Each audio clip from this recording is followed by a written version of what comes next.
Dr. Homebrew is brought to you by 5 Star Chemicals, providing safety and cleaning supplies for brewing, distilling, and winemaking at 5starchemicals.com. Doctor, look. Stand aside, nurse. I'm Dr. Homebrew. Stand clear.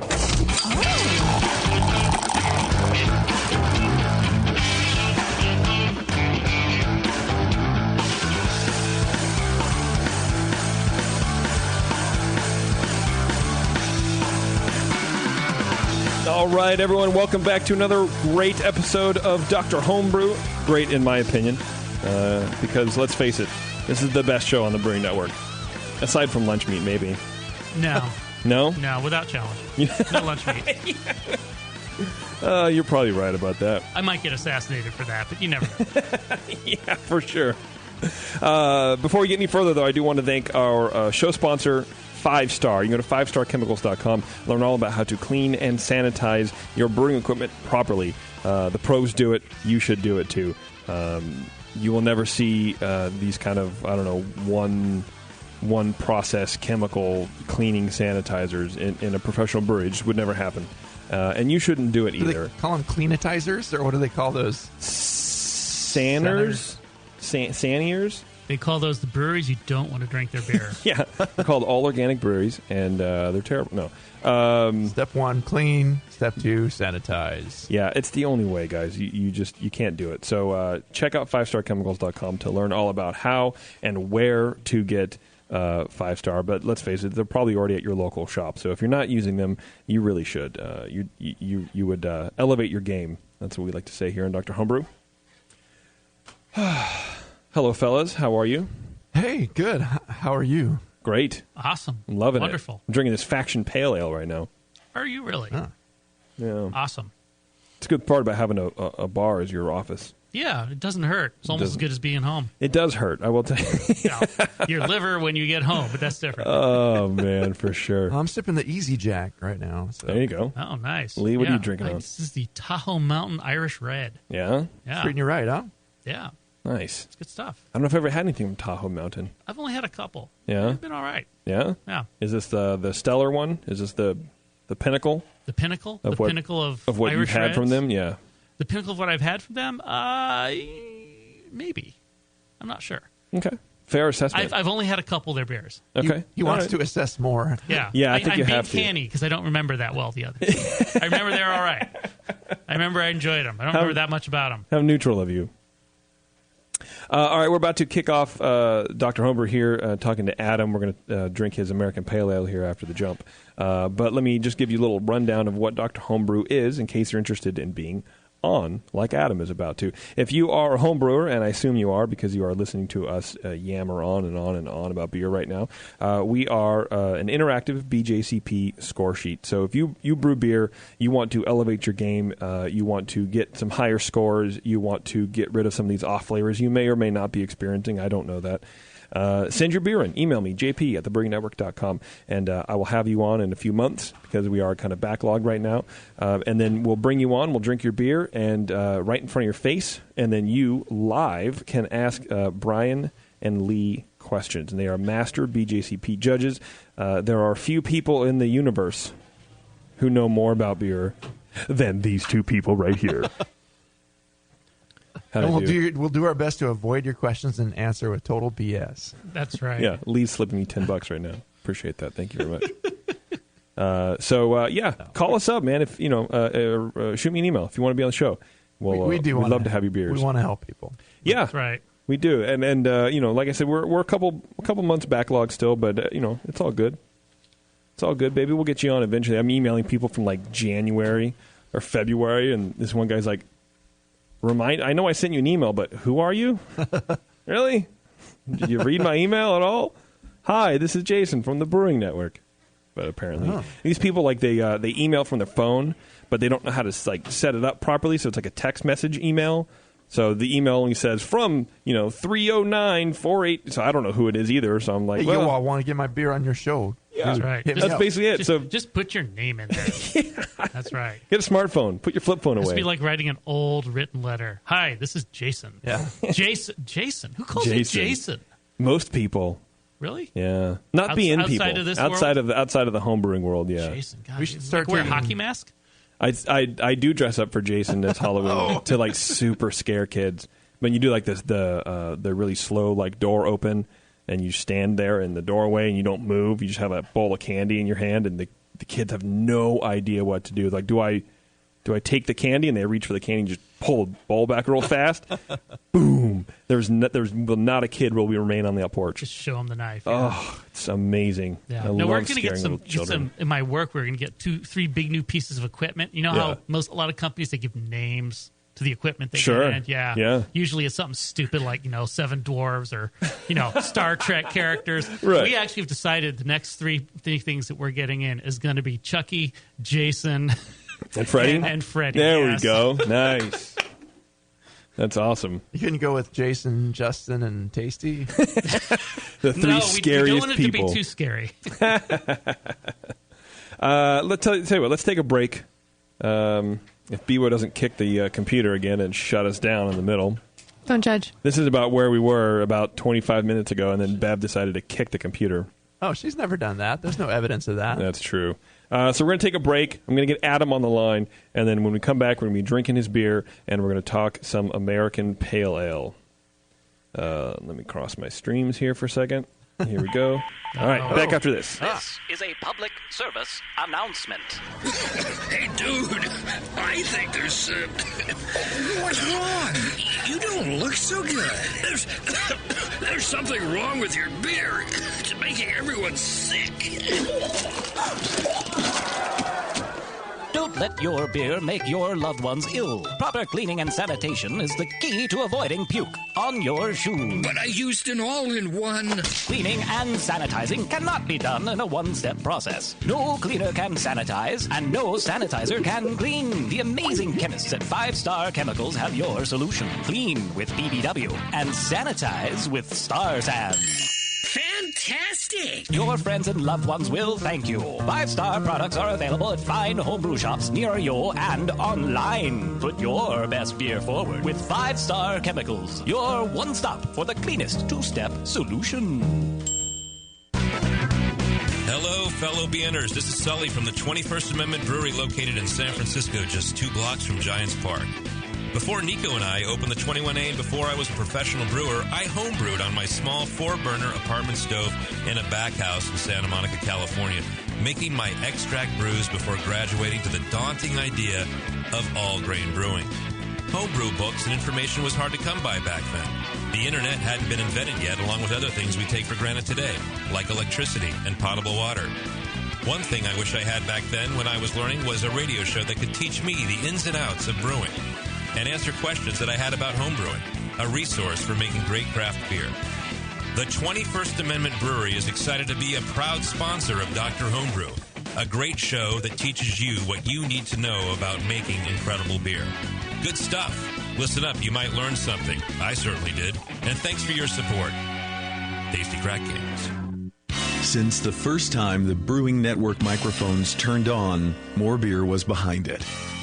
More Beer sponsors the programming on the BN because, like you, they love brewing. And like the Brewing Network, they love sharing their knowledge. Morebeer.com isn't just a website to place your next equipment or ingredient order. Morebeer.com also gives you access to free beer information that will make you a better brewer. Go to morebeer.com and click into the Learning Center. You'll find podcasts, technical facts, video tutorials, and more, including access to The Buzz, More Beer's social network of more than 5,000 members. And some of them might even be crazier about beer than you are. Get over to morebeer.com today and take advantage of The Buzz, the forum, the Learning Center, and make sure you're signed up to receive the newest More Beer catalog. More Beer, bringing you absolutely everything for beer making.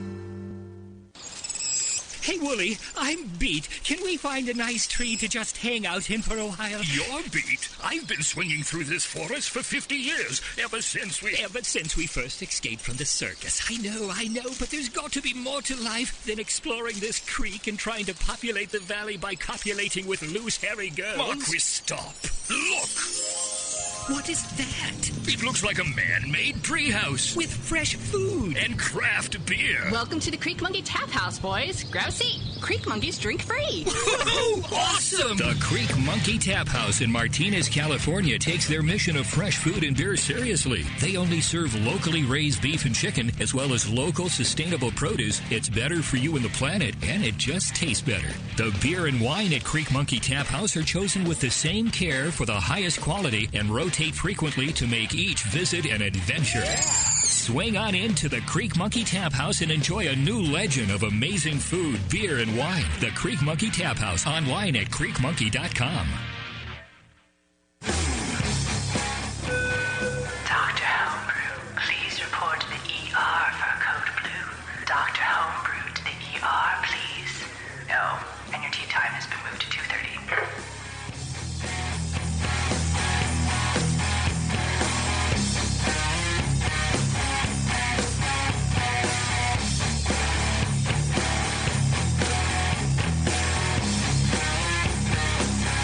All right, welcome back. It's Dr. Homebrew. Thanks for sticking with us.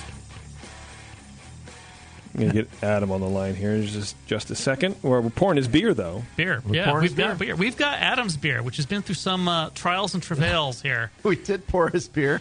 Yes. You're going to have to open the next beer, Lee, because I did a terrible job. Yes, yeah. We actually snapped the top off of this bottle while we were opening it. It's this nice chiseled bevel. I don't know, does the beer cam work these days? Put it up to the beer cam. Make sure Bev is...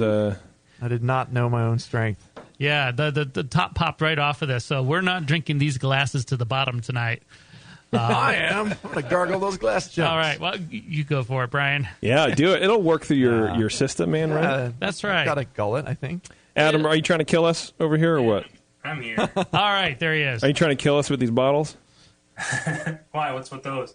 Well, apparently Brian is too strong for his own good and broke the top off when he was opening it. Oh, no. I've done that before when I was bottling beers with the hand capper, and you just you want to get that cap on there nice and tight, and you just crunch it down, and it's like... Yeah, this is a tiny little bottle opener with almost no leverage on it. I think it was Brian. Brian's strength has surpassed mere man. It's a superhuman master judge strength. Yeah, it's this tiny little bottle opener here.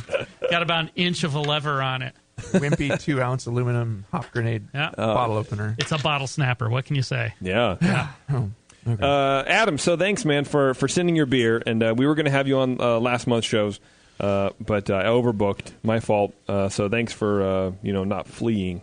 Adam's a trooper. Yeah. Thanks for having me. Of course, yeah. So just so everyone knows, we did judge his beers later that week. So it's not just hanging around for another month. So we try to get as fresh as possible. And I think I brewed that one back in May. So okay, yeah. So we try to stay true to the shipping deadline. So anyway, do you have some left? We did our best. Are you drinking it with us tonight? No, I'm actually having a commercial beer tonight. Okay. What are you drinking? Bentop IPA from Bent Paddle Brewing. Where are they out of? They're out of Duluth, Minnesota. Duluth. They're very, very good. Yeah, there's a lot of new breweries in Duluth that popped up over the last few years, and wow, you following the Duluth scene pretty heavily, Well, Brian? I do through my brother lives there, so yeah. Oh, well, now I just sound like a jerk. Yeah, he wants me to get out there and do the brewery tours. And it sounds like there's a lot to see and experience. There's a lot in Duluth right now. Very cool, awesome. So, Adam, how long have you been homebrewing, man? I think about 5 or 6 years or so. Okay, is this your first foray into the American Pale Ale? Oh, definitely not. I think this is the version you're drinking is the 6th time on this recipe, and probably brewed 4 or 5 different pale ale recipes over the past few years. Okay. Are you mainly all grain, I imagine? Yes. Yep. All grain for probably the past 2 years. Okay. For the past 2 years. Okay. How you liking it? I love it. Some people hate it. Hate all grain? Yeah. They don't send in their beers. No, they don't. No, I love it. I'm actually a little obsessed. Oh, really? Yeah, I was looking back through my brew notes, getting ready for the show, and I've brewed about 60 batches in the last year and a half. So wow. Uh-oh. I think we know the next brewery in Duluth here. Adam's Brew. Yeah, hopefully. No. Is that what you're going to do? Is that what you're shooting for, man? Maybe that's kind of the goal, but I don't really know. I'm going back to school right now for my MBA in the hopes of, that might help open a brewery or that might help in my current path. So. Did you say hoax or hope? Hope. Okay. Maybe both. You never know. Yeah. All right, well, let's jump into Adam's beer here, fellas. What do you think? Right off the board. Yeah. Brian, go get it, buddy. The aroma has, it's definitely hop forward, a big hop, tropical fruit bouquet up front there. Some strong citrus and a little light kind of pine. It smells really fresh. When we judged it, it smelled fresher. The hop carrot component of this was a bit high for an APA, in my opinion. It's like one of those kind of pale ale and a half kind of aroma, like where it's maybe not IPA quite, but it's really, strongly hoppy up front, as opposed to the kind of classic APAs that are a little more subdued. And, they seemed really hoppy at the time, and now, everything keeps getting bigger and bigger. I don't mean that as a criticism, really, because it's a pleasant smelling beer. No, yeah, I really like the West Coast style, so really kind of pushing more in the IPA category, like you said. Yeah, and we'll get into the hop selections later, too, with you and go over your recipe, but I do want to know what you put in that, so remind me to ask you that. The base malt is just kind of supporting and low overall, a little kind of bready character, but clean, and no DMS or diacetyl in there. Color was kind of a light golden color. It had a bit of probably hop-derived haze. Poured a pretty dense head of fine bubbles, and it stuck around pretty well. White head, yeah. So just clean in the flavor, clean, bright hops up front, tropical citrus, a little bit of berry, clean ale fermentation. Bitterness is medium. It's kind of where it needs to be for this big of an APA. If you backed it off too much, it wouldn't hold up to that aroma and flavor. Definitely hop balance, real citrus, piney, tropical fruit in there, mango, grapefruit, pineapple. Some really cool flavors in there, and I do want to know the hop. Finish is kind of medium dry and slightly IPA-like. Lets those hops kind of come out in the aftertaste, which is nice.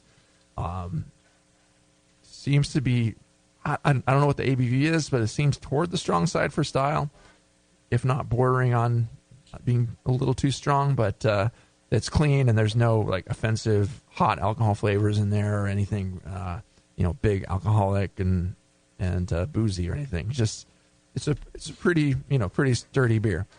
Sure. This is I usually shoot for about 5.5 or 5.6. This one shot up to about 5.8%. So. Yeah, you're pushing 6. Yeah, but it's good. Just on the high end, not offensive on that front. Just a good, solid, sturdy beer. Medium bodied, pretty firm carbonation, medium high. There's maybe a hint of warmth in there, but it's not too obvious or noticeable. I didn't get any real astringency in there. And it wasn't very creamy or anything like that. Just really pretty smooth drinking still. But you feel those hops on your tongue, and the bitterness lingers a little bit there too. So gives the impression of kind of a little bit of a bite, but not really astringency. But yeah, pretty wonderful, drinkable, tasty ale, somewhere between APA and IPA territory. If you were going to enter it as a classic American Pale, I would suggest backing off the hops, mostly the aroma and flavor hops, the later hop additions. But the bitterness could be backed off a touch if you were doing that too, because then that would probably throw it out of balance if you just backed off the late hops. But why not just keep it as it is? The ingredient choices seem great. The process seems like you know what you're doing. You could just adjust this recipe to fine tune it if you were entering it in a competition. So from a strict competition standpoint, I gave it 34 out of 50 in the very, very good territory. Really, some generally within the style parameters. Well, it fell out more for that. There weren't really any major flaws or anything, and it did kind of fall out a little bit for style. So yeah, good beer. Cool. Yeah, not bad. Thanks, Brian. Lee, what do you think? What do you have to say for yourself, young man? Oh, I liked it. I gave it. I think it was a 39, 40 points. Good. Yeah, this is a good beer. Yeah. Yeah. Yeah. Of course, it brings up a slightly interesting story. This is a beer, so since we missed you on the last show, we took bottles of this home to judge. Yes. So we're not drinking the same bottles that we're drinking here now, and we're not drinking the same bottles each other. And as it turned out, when we compared notes after judging, because I'll get into this in a second, some very different comments from Brian, it brought up a very interesting aspect of beer judging, one that we got to be a little bit careful about when we don't judge on site. Yeah. Really? Yeah. Okay. Really. Yeah. We're going to get all educational here. Of Lee Shepherd. He has a fancy that's right. beer cellar area here in the corner. He has his own private cicerone. Private beer room with a tasting bar. Private cicerone with 4 legs and a tail. He brings me beer. Waitresses. Yeah, I had my beer in a beer cooler where I keep my kegs on tap, which is set at about 50 degrees. And Brian it was about 48 actually, and Brian had his in the fridge, and he pulled it out for a little while before, and I guess you figured it was probably around 40? Something like that. Was your guess? It was cooler. So mine was a lot warmer. So most of my notes ended up being along the lines of really good beer, great flavors, good hop character, very strong kind of malt presence, so kind of sweet for style. It's definitely an American pale ale, but it's sort of getting into this gray zone between the pale ale and the amber ale, where it's sort of more caramel and malt forward than a lot of American pale ales might come across.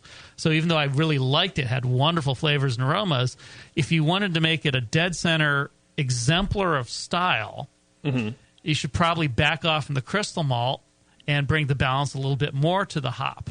So it seemed a little bit richer and sweeter and caramel malt, crystal malt sort of flavors to me, like an amber ale would be. Yeah, I can get that. Which is almost exactly the opposite of what Brian said. Brian. But when his beer warmed up a bit, he said, yeah, you could sort of see some of that. I think there was a big element of temperature difference going on in there, though. There was just the warmer it gets, the more the sort of malt characters will come out. Okay. It does make a big difference. And it makes it seem like a sweeter, richer beer. Interesting. So for competition, so let's say Adam wanted to brew this again specifically for competition, how would you, when you're tasting, how would a judge taste at a competition? What temperature do they normally serve it at? It can vary. For an American Pale Ale, 50 honestly is probably getting a little bit warm. Okay. Probably 40, 45 would be better. 50 is kind of what I like for my beers, but then I also tend to have like stouts and porters on tap in that cooler a lot. Yeah. So those benefit from a little warmer temperature. Okay. I think when we talked about it, we agreed that probably Brian's take on it was a little right. I had this beer a little bit too warm and was getting a little bit too much of the caramel malt flavor that was in there. So I was probably over-perceiving that balance as being a little out. And but so you liked me and it. Brian are going to have to be, I really loved it. There was nothing wrong with it. Yeah. It was just a matter, you got the balance up towards it's edging into this amber ale territory. Sure. Can the hops kind of start fading out a little bit when it warms up so the malt's a little more evident? Or is that just the malt kind of warming up and oxidizing? And to me, it's not so much that the hops fade. I mean, I'm not really sure about that, but I don't notice that those fade. It's just that the sweetness comes out more and the caramel flavors will come out more as it warms up. Oh, okay. So the balance will kind of shift because of that. When beers get colder, they get crisper, the malt goes away, and you get colder still, and the hops go away, and you get it colder still, and that's where you serve mass market canned lagers, so you don't actually taste anything because it's not there. As it warms up, though, it is going to push out more. Less of the CO2 is going to stay in solution, so that some of that will come off right away, and you might catch it if you smell it in the very early stages of smelling the aroma. But then later it might fade. Some of those volatile things are going to blow off, and you're going to have just the malt. And it's going to be pushing off less of that hop flavor. So I mean, I could see it could affect the hop flavor slightly, but this is warming up, and I still get a lot of the hop flavor and aroma in it. Yeah, and I mean, I thought the flavors and the aromas in that beer were great. I mean, I gave it a 39, 40 point kind of score. It was very nice. But in the end, I think I agree that Brian's take on the balance of the beer is probably closer to where it's actually at. I don't think either of us think you're out of APA style here, but there's some room to play around with where you want to target it. It depends what you want. If you're brewing this because you like it this way, damn it, then more power to you. You're there. And if you want to maybe try and target a blue ribbon at a competition, then maybe you need to think about whether you want to really focus down the middle of the style so that nobody's going to find these little stylistic points to quibble with it about. Yeah, I think that's where I'm at. I found a real nice beer that I enjoy, but I do enjoy entering competitions and seeing some of the feedback. So some of the comments can be a little close to IPA range, or maybe a little too bitter for style, those kind of things. So yeah. Well, those are your local judges, so take what they say to heart. They'll be judging your next one, too. Yeah. You should unless you send it elsewhere. You should definitely bring a bottle of this to Jimmy the next time you're at a Fractals gig at Fitker's Tap House downtown. Uh-oh. Show plugs. Brother Jimmy would appreciate this. Well, Adam, you want to run through your recipe, bud? Yeah, sure. Do you want just the hops like you were saying, or do you want the whole thing? Just the whole thing. Why not? Yeah, sure. So the grist is about 60% two-row, about 22.5% Pilsner, about 7.5% Carapils, about 6% Crystal 40, and I've actually just started swapping out the Crystal 40 for that British Caramalt. So we'll see how that kind of difference makes in the malt character. About 3%, 3 to 4% wheat malt. And I have been using a little bit of acid malt, but I've just started taking that out now just to get my pH right. And I also use about an ounce of Chinook hops in the mash. I think that kind of helps add a little bit of bitterness to the beer. If nothing else, it makes the garage smell really good. So, and then the boil, the hops, I do a little bit of Columbus at 60 minutes. It's a 90-minute boil, just for about 15 to 16 IBUs. A little bit of Simcoe at 30 minutes, just to kind of get some aroma, or 20 minutes, excuse me, just to get some aroma in there. A split between Centennial and Columbus again at 10 minutes. And then I throw about 3.5 to 4 ounces of hops in the last minute to 0 minutes. And those are Centennial, Simcoe, Cascade, and Citra. Yeah, I think that you're getting that pineapple-y stuff from the Citra and a little piney. The Simcoe is subdued, and I like that. Sometimes Simcoe can just take over a beer. Yeah, sometimes in some contests I've gotten some feedback that it's a little too catty. Yeah. So I think some people are a little more predisposed to tasting that, but I kind of like that catty type flavor and aroma too, so I like to leave it in there. Yeah, I know exactly what you're talking about, yeah. What do you guys think about him putting that, subbing that C40 for British Crystal? Which British Crystal? The Caramalt, it's I think 35 level bond or 37 level bond. It might give some smoothness to it. Yeah, it'll be a little bit different flavor. I mean, the darkness and the sort of the general flavor range isn't going to be that different, but you might get a more interesting flavor out of it. Yeah, I just did that on the last batch. It's in the fermenter right now, so I'm kind of excited to taste that. All right. And then the dry hop, I do 3 ounces of dry hops. I do an ounce of Simcoe, an ounce of Columbus, and then a half ounce each of Cascade and Citra. Yeah, that's a nice I do blend. that for about 5 days or so. Cool. In the original gravity, I always shoot for right about 1056 or 1057. And final gravity, I try to go pretty high, so I try to finish about 1012. Any water additions, or you just use that nice Superior water there? Well, I'm actually out of Rochester, Minnesota. Oh, okay. So yeah. We have terribly hard water here. Oh. So I have a whole home RO system, so I use all RO water, and I add some gypsum and some things just to bump the calcium and sulfates up. How's he doing on the water, guys? Pretty good? Fine. I don't remember really noticing any sort of water treatment in here, so it's nicely background. It's not okay, that's kind of one of my worries with my recipe is just my water.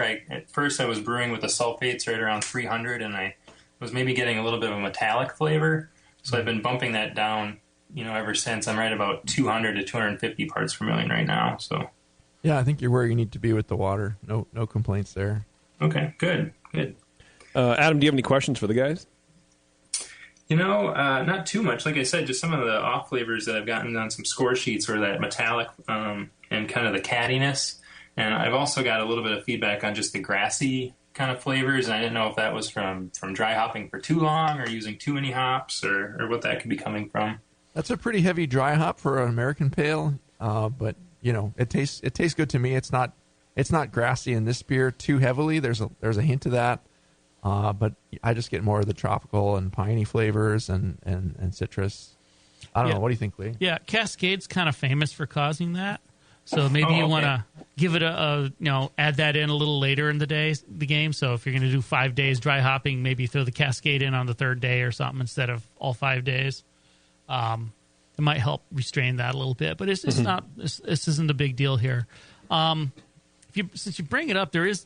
I am maybe getting a little bit of a metallic note in here. It doesn't taste really like what I'd expect from adding calcium sulfate, though. Okay. So I don't know if there's some other metals in your water, or you got your kettle and everything pretty thoroughly stainless and copper only. Yep, stainless and copper only. Like I said, RO water. Mm-hmm. I've a couple of my beers I've noticed a little bit of that metallic, so I've kind of been trying to scramble just to see what that could be, and I really just from doing some reading that it might be just the amount of hops that I'm using or Are that those kind of stuff. So. Those you said a couple different beers that suggests it's not a particular recipe. Were they all hoppy beers? Yeah, yep. So this beer, and then usually some of my bigger IPAs. Some of the IPAs I don't notice it too much, but I'll have friends that'll notice it. Right. Are there any like brass fittings on the output of your RO system? Nope. No. Okay. I'm stumped. I mean, it tastes a little bit like there is some sort of metallic thing going on there. Try brewing the same beer, same recipe that you always do, that you've kind of perfected with just store-bought, mountain spring water sometime, and just see what happens. Yeah, sure. That's a good idea. And if the metallic goes away, then it probably is something in your water. If it's still there, then it's just probably something in your recipe or the way you're doing it. Yeah. Even after the OR, right? Right. There could still be something could get through, or there could be something downstream, or maybe it's the lead pipes they use in Rochester. Maybe. Yeah, who knows? Or the lead pipes they're using here that make me taste that. Might be. Yeah. But it's a very nice beer. I like it. Yeah, I guess also I was wondering how the head retention was. I've noticed that the head retention can kind of fade away pretty quickly on this beer compared to some of my other beers. Well, even though Brian strong-armed half of the bottle off with the cap still on it, how was that first bottle you guys opened? It stuck around pretty well at home when I had it, and it's still ringing the glass. This one we poured a long time ago. It's still lingering long enough. Doesn't pretty need good. to be a fluffy head to last forever. It stuck around pretty well, but yeah, it's not an area of concern. Not in particular, no. Okay. I mean, if you're getting comments for that from the judges a lot, then maybe it's something to look at, but I didn't really see much of any evidence of that here. Okay, good. And I guess just a follow-up on the metallic, I was kind of wondering about would that have any effect on, or pH, would that have any effect on a metallic flavor? I feel like this one kind of finished a little low. It was about a 5.2 pH, 5.1.5, something like that. Lower pH might accentuate it. I don't know. It shouldn't. Could make it a little more biting and accentuate any like astringency that's there, which might be perceived as slightly metallic or something. But I don't know. Yeah, okay. I'm reaching now totally, but yeah. Yeah. Where are you getting your hops from? I'm buying them off of eBay from Ted Hosseter. Oh, okay. Ted Hosseter, yeah. So yeah, I usually buy once a year and just store them up. So where's he getting them? He's based out of Oregon, so I don't know if he has his own farm out there or if he's buying directly from the farmers. But interesting. I mean, I know that I don't think it's the case anymore. At least I hope not. That in the past, I'm talking like decade or 3 or 4 back, there were some complaints that some of the treatments were being done to dry hops left a metallic residue on them. I don't think anyone would be doing that anymore. And certainly I would think Ted would probably not be indulging in such hops. Right. But, yeah, well, it's interesting. You think it's something to try? Just maybe pick up some hops from... Try a different hop source and see if Nico it goes Brew or away. something? Yeah, it's definitely interesting. I guess when you're trying to trace down some sort of flavor like that, you just replace one thing and do everything the same and just see what happens, right? Yeah, sometimes you have to do it a variable at a time. Yeah. Yeah. Brian, you look like you have an epiphany. Oh, I was just looking up Ted. I think Okay. he's a pretty highly ranked beer judge. I've seen his name and I've seen him at the conferences and stuff. So I don't know him personally, but I'm sure he knows what he's doing. So yeah, I would doubt it's. I would doubt he it's writes an for Zymergy quite a bit. Yeah. So he's a smart dude. He's a good guy to buy hops from. I'd recommend it.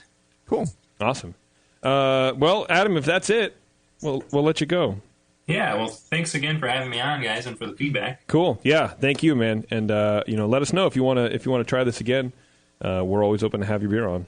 Yeah, I just recently have been brewing about lagers pretty consistently for the past year, so it'll be interesting to send some of those to you guys. Yeah, we'd love it. It'd be great. Next time I'm passing through Rochester on my way to Bemidji or Duluth or one of those places, we'll stop by and have a homebrew. Do it. Yeah, that'd be awesome. All right, man.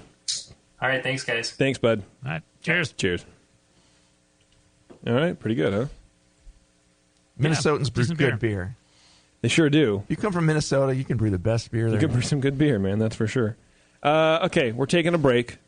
We're coming back, and we're talking to Brandon because he has an APA, which is weird.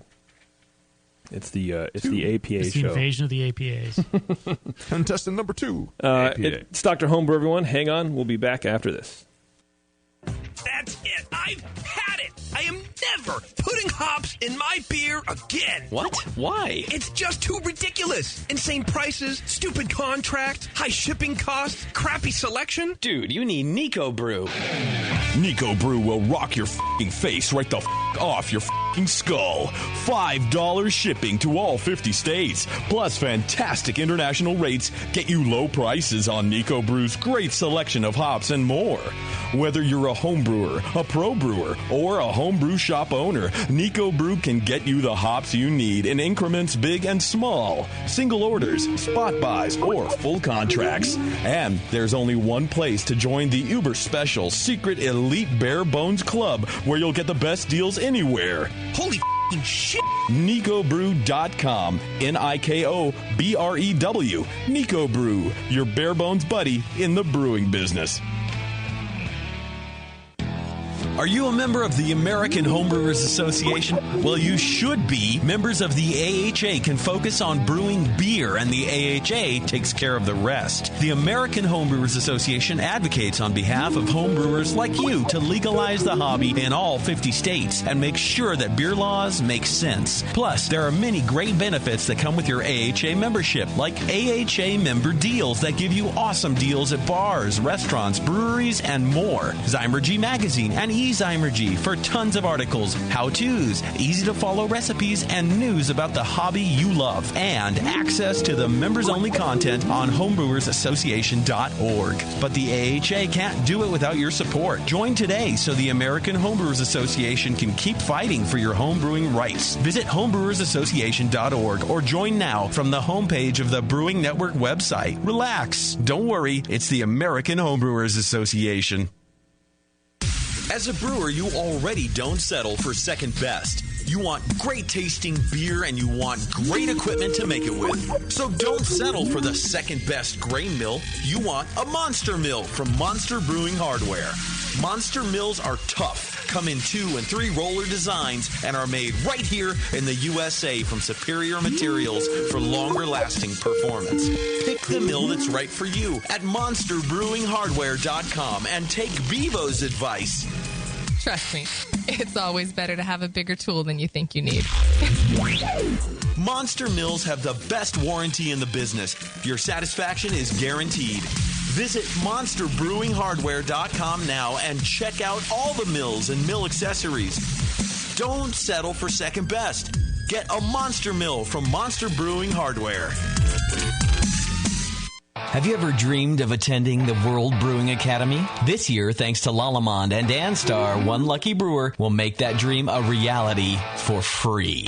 Lallemand and Danstar invite you to enter the Beer School 2015 contest. One lucky grand prize winner will receive fully paid tuition to the 2015 World Brewing Academy web-based concise course in brewing technology worth almost $4,000. From now until December 13th, 2014, every Danstar yeast packet you use is your ticket to enter. Visit danstaryeast.com for the details and to print your official entry form. There's no limit on the number of times you can enter, so get brewing with Danstar and get your entries in to the Danstar 2015 Beer School Contest. Whether you want to build your home brewing skills or build a career as a professional brewer, this course will change the way you think of beer and brewing. Enter at danstaryeast.com and get the dry yeast advantage with Danstar and Lallemand Premium Brewing Yeast, and enter to win. Hey, dude, you know what beer this is? Oh, no, all the labels are falling off. Yeah, or the ink is run. Well, if it's the pale ale, you're good, but stay away from the quote-unquote Belgian. Oh, man, this guy needs to get some grog tags.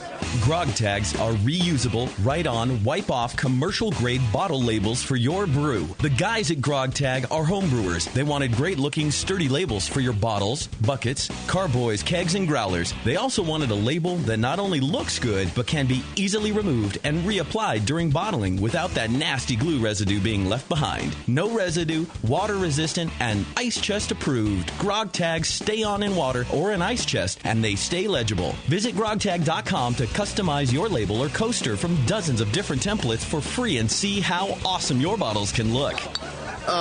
It's that pseudo-Belgian. Yeah, we're getting him some grog tags, dude. Grog Tag. At least your beer will look good. grogtag.com.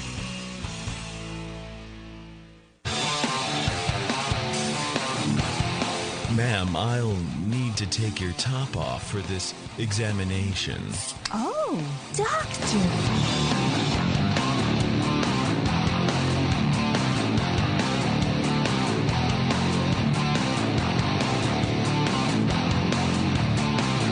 All right, Dr. Homebrew, everyone, thanks for sticking with us. We're going to get Brandon on here in just a sec with his second, or with our second APA.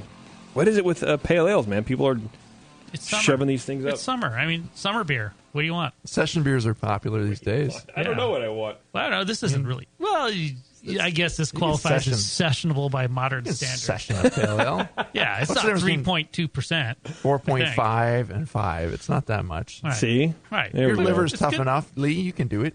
Yeah. My liver can chew through steel plate, but that's another matter. I'd like to see you drink a steel plate. I think it'd be fun. If you make it molten, sure. Wait, Your liver- no. Wait. You said it. It's a verbal Yeah, contract. that's right. But you have to make it molten, but not hot. Shit. Avoid the... That's going to be tough. Avoid the heat. I can't handle that. No alcohol. My heat. liver will do it, but my lips will burn, and I hate that. We'll funnel it. Especially my tongue burns, and I can't judge anything for a week or two. Oh, man. Well, we need you, so we're not going to do that. Brandon, we got you, right, buddy? Yep, I'm here. All right. How you doing, man? Hey, not too bad. How about you guys? Perfect. Hey. Thanks for joining us.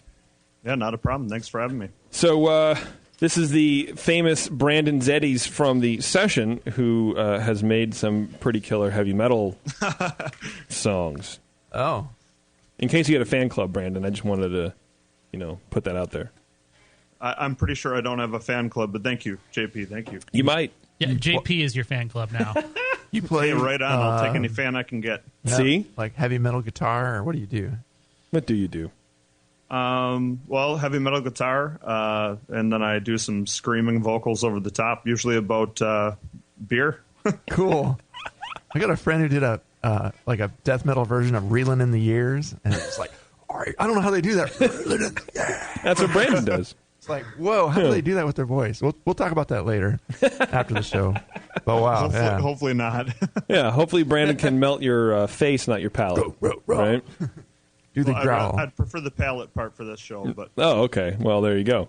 All right, Brandon, how long you been homebrewing, man? for a little under 2 years now. Oh, okay. A little new guy. Yep, newbie. Nice. All grain or extract? All grain. Okay. And what about the American Pale Ale? Is this your first batch? Your first effort? I've brewed a lot of renditions of American Pale Ales, but this is the first with this particular recipe. Okay. All right. Awesome. And what are you looking to get out of having the two handsome gentlemen here in front of me taste this beer? Same as the last time I was on the show, just some general feedback. Yeah, just let me know what you guys think. Okay. A Perfect. return contestant. Yeah, I don't remember. What was the beer you had in before? It JP was probably knows. a Imperial Red Ale. Okay. I can remember that. Oh, yeah. Last summer, I think, right? Or fall. I believe it was actually in January or February of this year. The beer was kind of like an arrogant bastard Yeah. type beer. All right. That's how confused I get when I'm booking. I just, I see an email. If I don't clear it out, I shotgun everybody. Brandon's like, I kind of already been on. I'm like, don't care. Need you. Let's do this. Well, great job, JP. Thank you. Yeah, I'm not the best at scheduling, man. It's too many moving parts. Emails. It's tough. As long as you show up. I'm glad to be on again. So Yeah. No, I'm glad you were able to send us some beers, man. I appreciate it. We're all glad. Lee, speaking of being glad, I'm glad. be glad that you can go first. I'm glad you're asking me to go first. Why, I don't know, but I'm just glad. Well, And I'm why happy. wouldn't you be? And I'm happy, and I'm glad. And this beer is also glad. It's Prove very it. happy. Prove it. Well, it has this wonderful medium citrusy hop aroma. That's a glad thing. Medium citrusy hop aroma. Medium low malt, a little bit of a caramel note. Hop aroma, I got some lime zest, a little bit of grapefruit, a little bit of stone fruit, and some melon. Very clean ferment, no DMS or diacetyl. Good balance for the style. Not as hop forward as some, but definitely sort of in the classic APA realm here. Brilliant light amber orange. It was very, very, very crystal clear beer. It was almost amazingly so. You don't see many American pale ales like that.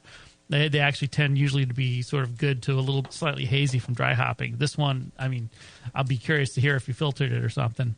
Pours a medium fine white foam with moderate head retention at best. It could probably use a little improvement there, but not bad. Hop flavor, getting into the flavor, is very upfront. Again, with the lime and the melon and the grapefruit, it's pretty medium-high flavor. A little bit of malt flavor, medium level. A little bit of caramel and some honey notes in there. The flavor on the hops, I thought, was pretty forward for an American pale ale. It was actually sort of taking a step towards the IPA territory, with the hop flavor was kind of dominating. Not quite dominating, but it was definitely strong in the balance. But the bittering balance is about right. The IBUs, I would say, it was only balanced a little bit towards the bittering, so it's definitely very pale ale-like there. No ferment esters that I could separate from any of the hop character. Finishes just about dry, some lingering hop flavor, and a little bit of malt. Very much to style, I thought. Medium body, medium to medium low carbonation, slight little bit of alcohol warmth, clean. It wasn't hot or solventy, but again, that almost seemed a little bit IPA-like, but wasn't really an IPA territory. No astringency, medium creaminess, a bit strong perhaps, but not very much, not excessively so for style. It is pretty much to style. I thought it was a nicely clean example with a good hop character, very drinkable beer. It came across to me as the hop flavor and the alcohol sort of pushing the high edge of the style, not out of it. But if you want to get that good sort of down-the-road exemplar of style, those might want to be throttled back just a touch. The bittering I thought was good. Other than that, it could maybe use a little bit more head retention. I don't know if you need to add in a little wheat malt would help with that. Or if you were doing some sort of a protein rest, maybe don't do it. You might be over-digesting the proteins that will contribute to the head. But other than that, I thought it was a pretty nice beer. I gave it a 35. It's got good flavors, good balance, pretty much in style. I had nothing really majorly wrong with it. It's kind of nice. Good drinker. Cool. Awesome. Yeah. Brian. Yeah, I liked it as well. Had in the aroma, had a medium-high, pleasant, perfumey kind of floral hop. So it was kind of a refreshing change from the big citrus you're bombs, right. which That's I a like good, as well. But yeah, that's a good point. It's like it smells like flowers, kind of. Yeah. I don't know, we'll get into the hop choices there too, but not everybody does that. A lot of people do go for the big West Coast citrusy thing, and that definitely has its place too. But this is kind of an interesting interpretation, and well done with that. There's a hint of citrus underneath it too, but kind of cleanly bready malt profile, just medium low, unassuming. No baddies in there, clean. Fruity esters are kind of medium low, just in check in there. Everything's kind of pretty balanced in the aroma. So I scored it pretty high for the aroma, like 10 out of 12. Very beautiful golden color. I gave it full points for appearance. Even though the head did fade a bit fast, I forgave it because it's just a beautiful beer. Golden with bright yellowy highlights, just amazingly clear. Low white head, faded pretty, fairly quickly. It stuck around a short while. But flavor-wise, I thought it was a bit light on flavor overall, and I did score it a little lower on the flavor than I did on the aroma, but it was still a pleasantly clean ale profile. Fits the pale ale, realm, and the bitterness level. It's easy to mess that up. It was just kind of nice medium and in check with everything else that's there. The malt. I guess I could say the malt was maybe a little too unassuming and kind of backgroundy. Kind of white bread like notes in there. Nothing fancy here, but it doesn't need to be big to stand up to all the hops that you have in a beer like this. But it should be interesting. But yeah, it was the hops again were nice and pleasantly floral, nice low citrus alongside that. So the bitterness did kind of stick out as it floats off your tongue. It finishes pretty dry, so the bitterness did kind of stick out a little bit, but I wouldn't say it was out of balance. Body wise is kind of where it needs to be. Medium carbonation. I didn't get any warmth or anything like that. I didn't get any big alcohol. I might have to disagree with Lee on the bigness of this beer overall, because it doesn't seem big to me. It seems light and delicate and not crazy strong. But if it is stronger, the alcohol in it is very smooth. It's not biting or even warming at all. Or it might just be if the body's a little bit low, it lets that come through a little bit more. Yeah, that could be too. So very well brewed American Pale. No serious defects at all. Minor balance and flavor issues, distract a little bit. I'd like to talk about your water. I'm not sure what mineral additions you may be doing or what your water's like, but in the mouthfeel, one of the things I got was this kind of minerally chalky feel to it, and in the flavor a little bit too, and kind of a soda water kind of impression. But so you'd say his water is hard, maybe. Yeah. But well brewed beer, and you could bring a few things up in this beer. They bring up with a few different malt elements and get a little more breadiness and light toastiness in there. Maybe it might make it more interesting. If you filtered or find it, you want to be sure to adjust your hops and make sure that they're balanced with everything that's there, because they will back off a little bit. Hops were kind of subdued in this beer, but it was like Lee said, kind of a pleasant classic American Pale Ale. So I give it a 38. I thought it was an excellent beer. Excellent. Wow. What do you think, Brandon? Not too bad. Not too. If I got a 38 on anything, I'd be stoked, man. It's crazy. Yeah, I'm pretty happy about it.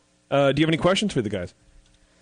No, I suppose I'd like to talk about a couple of the things that they had brought up. The water. Yeah, let's talk water, man. Yeah.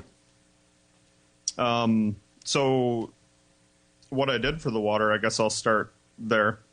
I added some calcium chloride and some gypsum to the mash and to the boil, actually, too. So you guys are saying that it's a little minerally. Are you thinking that I need to back off of that a little bit? Well, where's your water at to start with? Do you have very soft water, or is it hard? Well, it's not hard, but it's right around 35 parts per million. Yeah, where I'm living. And what I did with this particular beer, all the additions together raised it to about 100 parts per million of calcium. That shouldn't be bad. No, and I didn't think it would be, and I didn't think that it would lend to this kind of minerally kind of thing. But I've noticed this with some of my other beers as well, mostly hoppy beers. So I understand what you're saying. I'm just not really sure how to fix it. Yeah. This to me would be more of a gypsum thing, and maybe adding more of the calcium chloride than the gypsum the next time, using the same balance of calcium, or maybe backing it off slightly. Because, as long as you have enough there to get everything converting, keep your enzymes happy, you're going to be good. You could back that off a little bit, especially with a more delicate beer where that's going to poke through. Or just add a few more hops and it'll cover everything up, and, everything will be happy. But, yeah. Maybe try adjusting that balance of the different mineral additions. So try to have a little bit more calcium chloride then? That tends to lend a little more smoothness and kind of an impression of a little sweetness, whereas the gypsum is going to give you kind of that chalky, kind of gritty mouthfeel and a little bit of a biting edge to the bitterness and the hop flavor. Yeah, so. It will definitely accentuate everything about the hops and make the beer seem drier. The gypsum well. So if it's more biting, but pull that gypsum back. If it needs to be smoother, put the calcium chloride up a little bit. Yeah, the calcium chloride, if anything, will accentuate the malt a little bit. Yeah. Okay. Well, I'm curious. Did you filter this beer? No, I did not. Wow. It's pretty clear, right? Did you find it's it? Like gelatin? Glass. Anything? Yeah, I use gelatin with all of my batches of beer. And actually, it's kind of funny because before this, I had a batch of cream ale that would not clear up at all. And this was the following batch to that, and this one is crystal clear. Wow. Yeah, this looks like other gelatin-fined beers I've had, and it's it really does a good job of getting just everything out of there. Yes, it makes it, however, a non-vegetarian drink. Oh, yeah, but who cares? And we're both vegetarians. Damn it. Oh, I'm sorry, you guys, but you guys are kind of wimpy for being that way. So yeah, no, Lots of metal guys are vegetarians.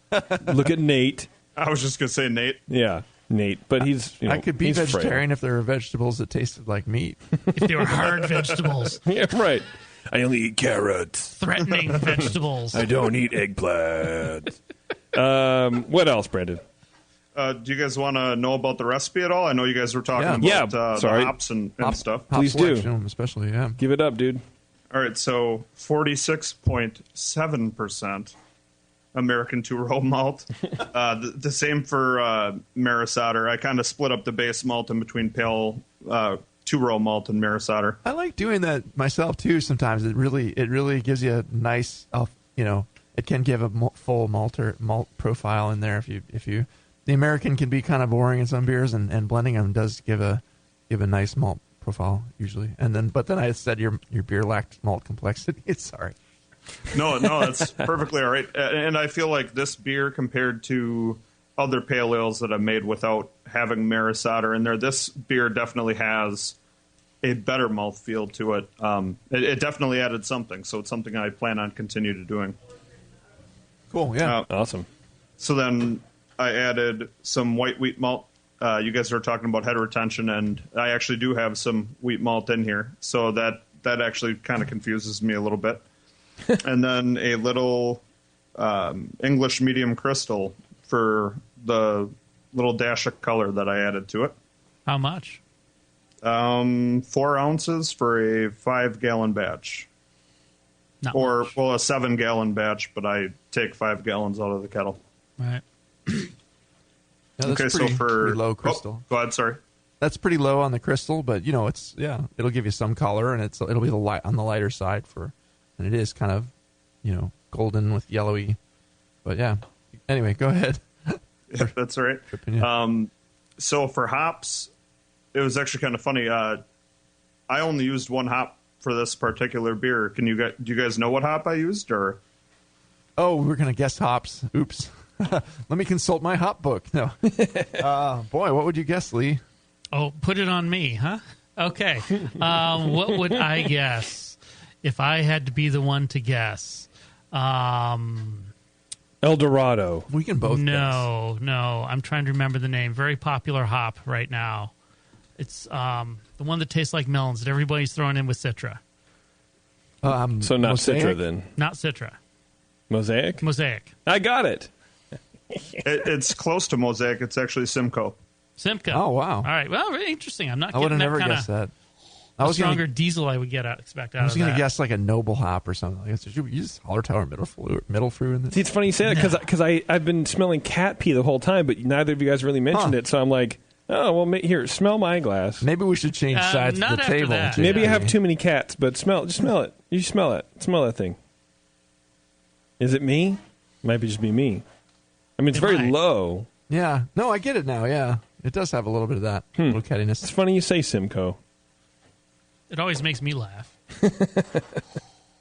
Yeah, so it's just Simcoe at 60 minutes, 20 minutes, and then at flame out a relatively large addition of it, and then dry hop with Simcoe as well.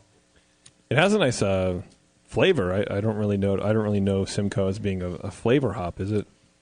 Yeah, you can use it for that, I guess. The interesting thing is... But not many people do, right? Most of the beers that have Simcoe in are IPAs, and they're just hopped out the wazoo, whereas this is a little bit more balanced. Yes. So I'm not used to coming across Simcoe in the context of a balanced beer. Right. I guess that's what I mean. I'm actually getting a flavor of it, and that doesn't happen a whole lot. Yeah. You said you added like 4 ounces of crystal malt into a 7-gallon batch? Yep, that's correct. Yeah. What do you think, Brian? Do you think you might need to try and boost up the body on this a little bit? I think I would go a little higher on that, yeah. Yeah, either more crystal or a slightly higher degree or two on the mash temp, maybe, just to bring out the body in this beer. If you're blending the American with the British malts, you could blend the American British crystal malts too. Do 4 ounces of an American 40 with the 4 ounces of the other crystal. See what happens. And with that in mind, this thing finished out at 10:12, down from 10:54. So it's actually a little bit higher than my other pale ales I finished out, but I agree with you guys. I could use a little bit more there. A little more crystal flavor or something, or some more body. It also seems a touch low in the carbonation. I don't remember if this was bottle filled or if I could tell if it was bottle filled or keg filled. It was keg filled with a Blickman beer gun. Yeah, so maybe a little higher on the CO2 next time might help beef up a little bit of the mouthfeel a bit. Okay. Brandon, you did mention being a little confused about the white wheat comment. Yep. So how much white wheat did you put into this beer? Looks like 9 ounces. Oh, wow, yeah. Out of what was the total mass of your grist then? The total mass, I'm not sure, but the percentage of this is 4.6, so close to 5. Well, you tell us, when you pour a glass of this from your keg, does the head stick around for a long time? Does it have a nice fluffy head in there? It actually does, because I have a glass in front of me that pretty much white-walled the whole glass down the side. That's why I said I'm a little confused. Then I think the bottle we have is just slightly undercarbonated. Carbonation is probably what's driving a lot of that. Okay. And that's going to push more of the hop flavors out, too. And we might, if it was a little more carbonated, we'd be getting more of that Cat Box, the Simcoe character, and it's pretty subdued in this, which is it's an interesting beer, and it seems delicate for a Simcoe-only beer. Because I've had Simcoe-only IPAs before, and they're just like, wow, yeah. Yeah. Where's the cat? Yeah, and it would explain the fact that the body feels a little bit light and thin, even though you've put all that crystal and the other stuff in there, and that there's little head retention. All those things could trace back to that one thing as an issue. So that might be actually the first thing to figure out. What pressure you need to bottle this at with your beer gun. You might have to go in a few pounds high to get it where you want it. It actually might have been, too, that the bottles were a little bit warm. I couldn't I was hurrying up to bottle this, actually, for a competition that's coming up here in Wisconsin, actually in about a week and a half, 2 weeks. So I was hurrying, and I didn't have a chance to get the bottles as cold as I would have liked to keep some of that carbonation in it. Yeah, cold definitely helps. Freeze them. Yeah, for sure. I do actually have one more question for you guys. Go ahead, Brandon. This is actually my first batch that I've repitched yeast. Okay. So I took yeast from a cream ale. I took Y yeast 1056. And I repitched it into this one. You guys don't notice anything odd with that, or at least I didn't hear you guys mention anything with that. Very, very clean. You cared for the yeast well, and you can certainly do that. It'll give the beer a nice start and get it from, I'm sure it just took off like a rocket, right? Oh, yes, it did. Probably about 5 or 6 hours, it had visible signs of krausen. Beautiful. Nice. Yeah. No, ferment's good. Very well done, sir. Thank you. Is that it? Well, JP, what do you think about this beer? I know you don't like hoppy beers. No, I like hoppy beers. I don't like high-gravity beers. And gotcha. So like IPAs, those kind of go hand in hand. So I think it's a very pleasant beer. It's very easy drinking. Awesome. Yeah. Like Brian said, you kind of went away from that kind of resiny, dank thing that everyone feels like they have to do, and you kind of actually went softer with the sections of the malt of the hops, and I appreciate that. With Simcoe. With Simcoe. Never would have guessed it. That's how we do it in the Midwest. Okay, man. If that's it, we're going to let you split. All right, awesome. Thank you, guys. All right, Brandon. Thanks, dude. Thanks, Brandon. Yep. Cheers. Bye. All right, that was Brandon and his APA number 2. Okay, so let's do a rundown briefly of who did what, and then we're going to do the grog tag. At least your beer will look good. Tally and giveaway, and then we're going to split because I don't have a beer anymore.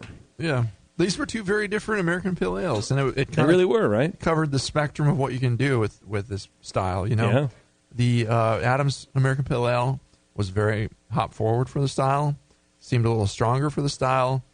The hops really stood out, and it bordered on IPA territory, whereas Brandon, the metal dude, gave us a more delicate interpretation the of the softer IPA. side. The softer side of the hard edge. And yes. They were both very good in their own way, and we both rated them really well.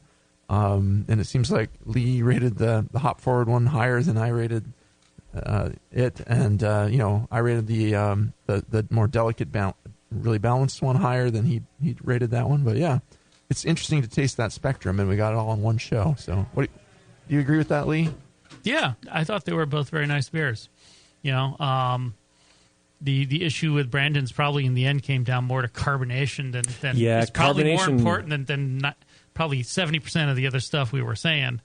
I think it's a good spectrum for people entering competitions also. The people like me maybe who don't enter often, I don't really pay too much attention to my carbonation levels because I don't know if it matters. To me, at the time ago, it doesn't matter. But but there's no better way to take your beer down a notch than to not get that right. Right, exactly. And so many people do that when going to especially if you keg mostly when going into competitions, because it's a bit of an art to get that right, and it's worth practicing in advance. When you're not entering a comp, so you can get it right when the day comes. Absolutely. Didn't Tasty do like a whole show on that about a year and a half ago? I don't know. I seem to remember that about getting bottling right. Possibly. Yeah. It's very important. You want to start just slightly higher than it's going to end up at. Yeah.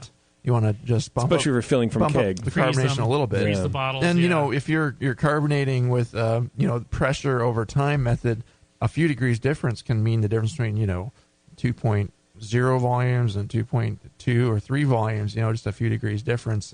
It really absorbs, the colder the beer gets, the more CO2 it's going to dissolve in the solution. So, if your bottles aren't cold, some of that's going to come right out when you're doing it, even if you have nice fancy equipment like a beer gun or something. But, you can do it with a bottle filler and a stopper just as well and get it just right. So, just practice that art, like Lee said, and work on it until you have it right for the beer style you're entering. Yeah. Actually, I think Tasty did that at one of the local homebrew clubs once, a talk on how to get the bottle fill to work. Oh. But that was part of it. Practice it. Figure out the parameters of your system. Sure. How high to turn up the pressure above and get those bottles frozen and do it till you get it right. Yeah. And then when the time comes to enter that competition, you want to bottle those 3 bottles and get them right. You've got it down. Yeah. And we're all doing it at home. In the end, just get it as close as you can and do the best you can. And don't fret. The beer should speak for itself. Yeah. So. There you go. But every little point matters. Yeah. Yeah, it's good beer. They both were. Yeah, they both did great. Okay, so who is the winner of the Grog Tag? At least your beer will look good. $40, excuse me, I almost said $40 gift certificate. $40? $40. Now, for those of you who don't know about this, Grog Tag, you go to grogtag.com. They are the best place, hands down, to customize your beer labels, wine labels. You can do coasters. They got metal signs. They have little mini tags or little strips that you can put on for labeling your inventory, your archives. But the most important thing, they're fully customizable and they're reusable. They're vinyl. They do not come off in water in an ice chest. We call them ice chest approved. You can put them in an ice chest all day cooler, pull them right out. The beer labels will not slough off like even some of the commercial paper ones can do. And you can write on them. You can peel them off, save them for your next batch. They also do custom bottle caps as well.